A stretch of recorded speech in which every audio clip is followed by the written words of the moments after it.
बताइए कैसे एक आर्मी के जवान को छुड़ाया जा सकता है? और 7 दिन से अभी तक माननीय न्यायालय ने इस मामले में संज्ञान क्यों नहीं लिया, त्वरित कार्रवाई क्यों नहीं की? आप बताएं इसके सारे मीडिया कर्मी। देखिए, सबसे पहले तो एक चीज समझना होगा कि ये जो इसमें 2 केसेस कराए गए हैं पुलिस के द्वारा, एक 85/23 है और एक 86 है।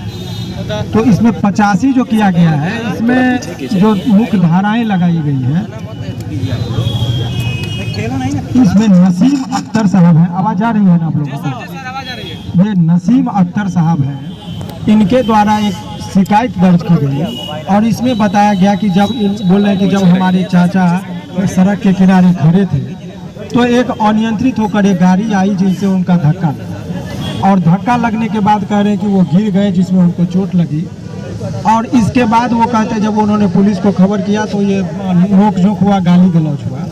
और इसमें धारा जो लगाया गया उसमें 279, 337, 338, 341,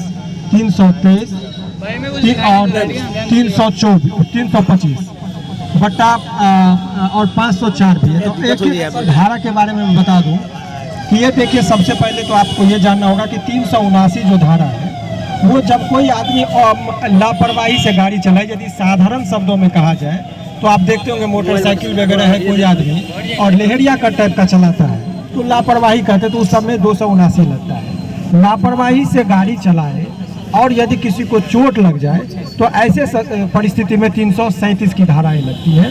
तो और 338 जो है, यदि चोट लगी और जान का खतरा हो तो 338 लगती है। तो ये एक सीरीज जो है 337, 338 और 279 ये लापरवाही से गाड़ी चलाने वाले के विरुद्ध लगता है।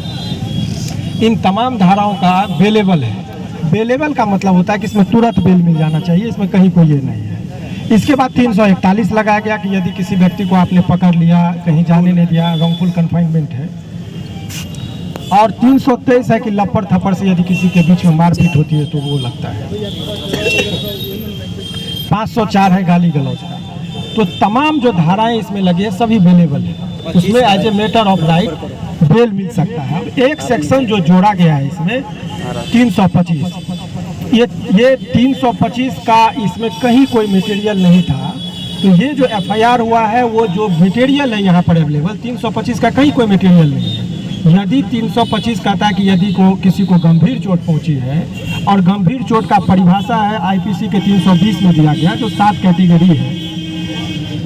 तो जानबूझकर यदि किसी को कोई मारा और तब यदि गंभीर रूप से चोट लगता है तब वो 325 लगता है। इस एफआईआर में ही ये बात कही गई है कि वो लापरवाही से गाड़ी चला रहे थे जिससे टक्कर हुई थी, इरादा नहीं था मारने का, तो 325 लगता नहीं है।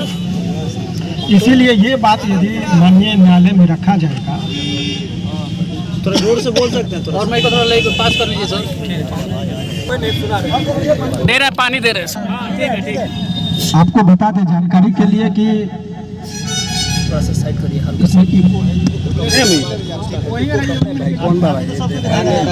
325 जो धारा लगाया गया है उसके पीछे उद्देश्य क्या वो समझिए, ताकि इनको बेल मिलने में कठिनाई हो।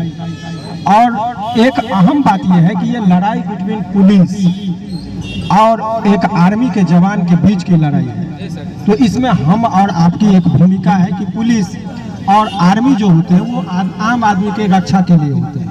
आर्मी जो है बाहरी आक्रमण से हमारी रक्षा करते हैं, विदेशी आक्रमण से, और पुलिस जो होता है देश के सीमाओं के भीतर वो तमाम तरह के लोगों जो होते हैं जो अपराधी प्रवृत्ति के, उन लोगों से रक्षा देती है।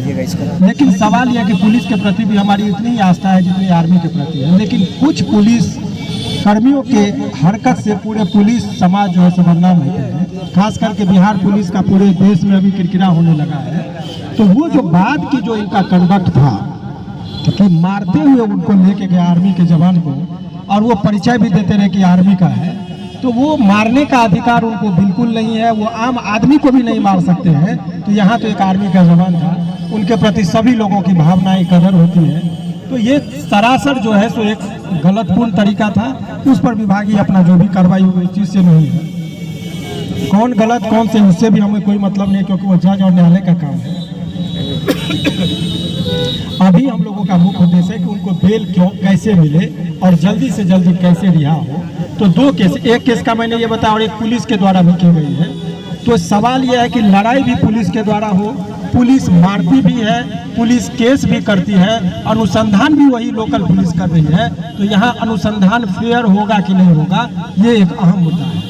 तो इसकी जांच इंडिपेंडेंट एजेंसी से होनी चाहिए कि आखिर दोषी कौन है। तो वही पुलिस आप ही चोर, आप ही राजा, आप ही केस करने वाले, तो फिर न्याय की उम्मीद नहीं की जा सकती है। और भारतीय न्यायपालिका में एक जूरिस्प्रूडेंस का सिद्धांत है कि न्याय केवल होना नहीं चाहिए, न्याय होते दिखना भी चाहिए। तो यदि वो सही बात है तो आप इंडिपेंडेंट एजेंसी को आप जांच के लिए दे दीजिए और तब वो निष्कर्ष निकलेगा कि किसकी गलती, वो बात का विषय है। अभी इस केस में रिमांड रिफ्यूजल का एक पिटीशन पढ़ना चाहिए था। जब पुलिस ने उनको न्यायालय के समक्ष रखा गया तो उस रिमांड का ही वो वहाँ पर प्रेयर होना चाहिए था कि ये इनके खिलाफ कोई भी मटेरियल अवेलेबल नहीं है। वो FIR के पढ़ के बता देते तो हो सकता था कि न्यायालय में जो है उनको उसी टाइम में रिमांड रिफ्यूजल होता है, वो निकल जाते। लेकिन पुलिस ने क्या किया, पुलिस ने क्या किया कि जल्दबाजी में उनको न्यायालय के समक्ष रख दिया और उनको भी सारी बातें नहीं बताई गई और उनका कस्टडी रूटीन वे में जो होता है हो गया।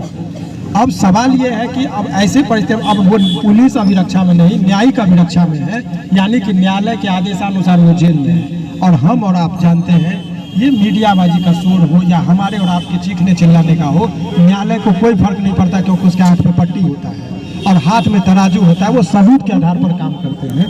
तो ये एक जो है, अब वो कानूनी प्रक्रिया से अंदर गए हैं तो कानूनी प्रक्रिया से ही उनको लाना पड़ेगा और विधिवत जो कार्रवाई होती है, जिस तरह से बेल पिटीशन मूव होगा, मजिस्ट्रेट इसमें बेल जनरली देते नहीं है और वो बेल रिजेक्ट भी हुआ।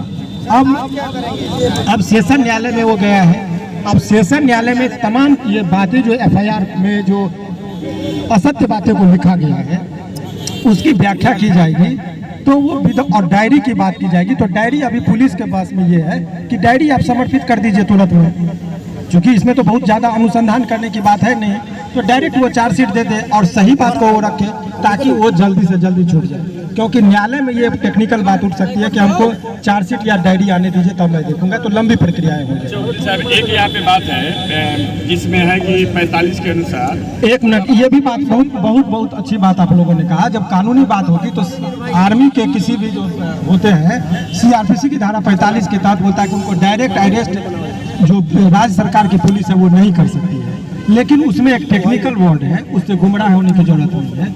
वो कहता है कि यदि वो ऑन ड्यूटी होते तब की बात करते हैं। परंतु सुप्रीम कोर्ट में जजमेंट आया, कहा कि आपको यदि आनंद फानन में यदि वो छुट्टी पर भी है तो अरेस्टिंग करने से पहले उनके कमांडेंट ऑफिसर जो होते हैं उनसे आप अवगत कराइए और उसके बाद यदि वो आपको सहमति देते हैं तभी आप अरेस्ट कीजिए। तो क्या वो प्रक्रियाएं पूरा की गई? तो एक आर्मी का लेटर भी आया है आदमी वहाँ से, तो वो तमाम एक चीज जो ये